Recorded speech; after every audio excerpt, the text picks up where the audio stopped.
The Italian Super Cup was invented in 1988, and the first edition took place in 1989. The megastar Milan beat the then-famous Sampdoria 3-1. Until recently, the Super Cup consisted of one match, and interest in it in Italy was far from being in first or even second place. But the example of the Spaniards, who improved the format by adding semi-finals and a final, caught the attention of the Italians. For the second season in a row, the Super Cup will be played by four teams: the national champion, Inter, the second team in Serie A at the end of the 2023-24 season, Milan, the winner, Juventus, and the finalist of the Italian Cup, Atalanta.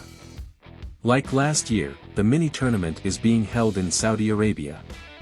The Serie A contract with this country is signed for 4 years, during which the organizers will pay €92 million. For comparison, Spanish clubs will receive $138 million from the same Saudi Arabia over 4 years. Who will stop Inter? Today, Inter and Atalanta will meet in the first semi-final, and the next day, Juventus and Milan. The final will take place on January 6. It is worth noting that all 3 matches will be shown in Italy for free and at a convenient time, starting at 20:00 local time, on the Mediaset Concerns Cruise channel, which broadcast the 2018 World Cup. As colleagues from Mediaset reported, a year ago the Super Cup had a very decent rating. And now the figures will probably improve, due to the composition of the participants. Last time, Inter, Napoli, Lazio and Fiorentina fought for the trophy. If the first 2 clubs are among the leading 4 in Italy in terms of the number of fans, then the same cannot be said about the Romans and Florentines. Incredible Italian derby, Inter and Juventus hammered 4 goals each. Now all 3 pillars of Calcio with their gigantic fan base have gone to Saudi Arabia. Plus the most attractive team of recent years, Atalanta. With such a lineup, interest in the tournament within Italy is guaranteed, and Mediaset and the country's leading sports publication La Gazzetta dello Sport are promoting it with all their might. By the way, on January 4th and 5th, Serie A will open the new calendar year with the matches of the 19th round.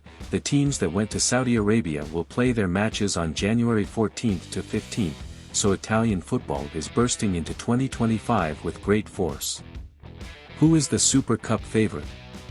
Inter have won the previous 3 editions, while Simone Inzaghi, including his time at Lazio, already has 5 such trophies. Add 3 more Italian Cups, 1 with Lazio and 2 with Inter, and you will quickly understand who is the main title-winning specialist in the Apennines. Inter started the 2024-25 season not very confidently, but went into the winter break as the hidden leader, -1 point from Atalanta and Napoli with a game in hand. Inzaghi is obsessed with cups, and his Inter regularly punishes Atalanta, 6 wins in the last 6 matches. In total, the team from Bergamo cannot beat Inter in 13 matches in a row, and their last victory was in November 2018. In 2024, Inter beat Atalanta twice with the same obscene score of 4-0. So the statistics before the semi-final are definitely in Inzaghi's favor. Another thing is that Gian Piero Gasperini, who failed 3 out of 3 Italian Cup finals over the years, beautifully won his first trophy in 2024, the Europa League. This victory clearly gave additional confidence to the entire team, which for the first time in its history has really become one of the contenders for the Scudetto.